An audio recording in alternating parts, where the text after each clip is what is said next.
Hey guys, it's Sky.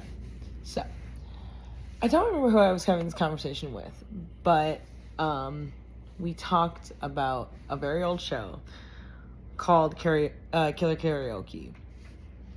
It wasn't explicitly about Killer Karaoke, but it was actually about an incident on Killer Karaoke, and then I'm like, oh, I forgot that show was even a thing. And then I started doing a deep dive about it, about the incident, and then somebody else brought it up, and then a celebrity brought it up, and I'm like, okay, this is not a coincidence that I ended up finding this.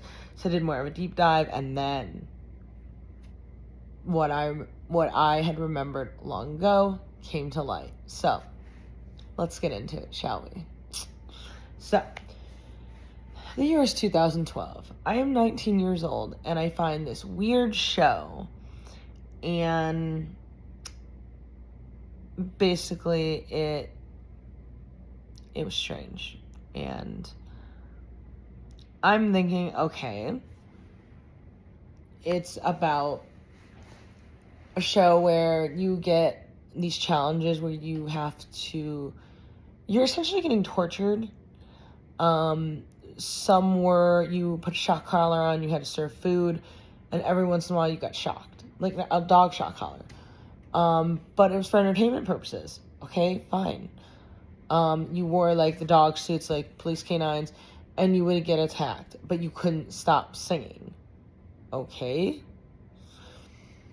The one that rubbed me the wrong way, though, and it always has rubbed me the wrong way, but I didn't know as to how bad it was the incident where this lady is singing, I don't remember to the extent to what song it was off the top of my head. I just watched it last night.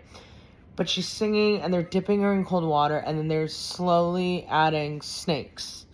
Real snakes. All different types of snakes, though. You have to remember something. Snakes are cold-blooded. So throwing them in ice-cold water is, A, not healthy, very dangerous for them, and could unalive them. And you're putting multiple different types of snakes together. You're putting snakes that are like ball python size, Burmese python size, and so on and so forth together in something that's already stressing them out. This is a recipe for disaster. Who is allowing this? Who is thinking this is okay? It's for entertainment purposes. We're fine, right? No. Now, I am 19 years old. I am just a viewer. I'm just watching this. Do I find it entertaining, though? As an animal person, I don't even own snakes at this point. I'm still living at mom and dad's house. I don't think this is funny. In fact, I am so heartbroken. Again, I don't own snakes, but I still love my animals. I still love animals. I didn't own as many animals as I did now as I did then. Like, I own just 2 dogs, maybe 3 dogs, if that. And I still think this is bad. I'm like, those poor snakes. I first thought they were fake, and then I realized they're real. And it's like, no. I might not like snakes then, but this is still horrible. Somebody's got to do something. Little did I know, somebody actually did something and paid the price, unfortunately. Little did I know I was going to look up to him way later in life. Somebody who dealt with a lot of struggle to get to that point. Now, who is this mysterious person? Well, you might know him as the guy, who hosted that show. SteveO. SteveO, you admire him? For all the things that guy's done, you admire him. Well, let's take a really quick deep dive. He did 2 seasons of Killer Karaoke. That's how long it lasted. And he did this a year before Jackass 3.5 came out. So, what is so special about SteveO?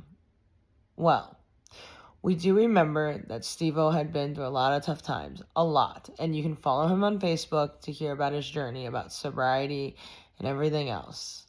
But SteveO has come a long way since his, I will say, escapades.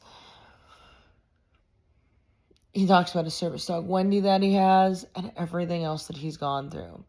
This is when I came to light about what really happened on that show.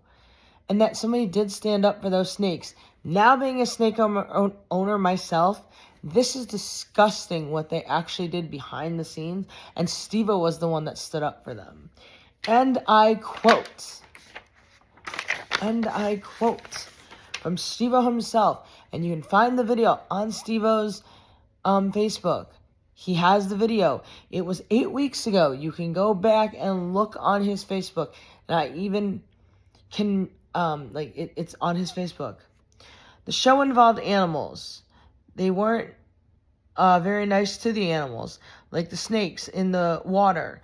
It was ice cold and the snakes were cold-blooded. So the whole animal rights community got very upset. And I'm part of the animal rights community. And I was upset. I'm like, how did I do that? So I told the network and production company, I'm not going to do the challenges that have animals. I'm just not. I'm not going to do it. So they fucking fired me, dude.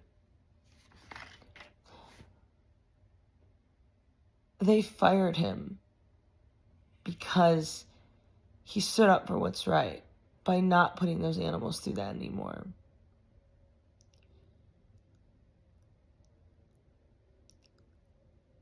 SteveO stood up for what was right for those animals. SteveO had to do that because, that this is his job. He didn't have a choice, but at some point it's like, no, I'm not doing this anymore. I'm not. And that's terrible. If you watch the videos, I'm going to warn you, it is really disturbing to watch throwing a bunch of snakes, all different types, in a stressful situation, and it's like, it's torture. Now owning snakes and watching that, I couldn't imagine for entertainment or any purposes whatsoever putting my snakes through that. I'm just glad to know that SteveO stood up for that, even though it costed him his job. So it just makes you think somebody, especially like SteveO, who has gone through a lot, stands on principle for something as simple as animal rights. And I'm so glad he did. I always wondered what happened to those snakes and those animals on that show.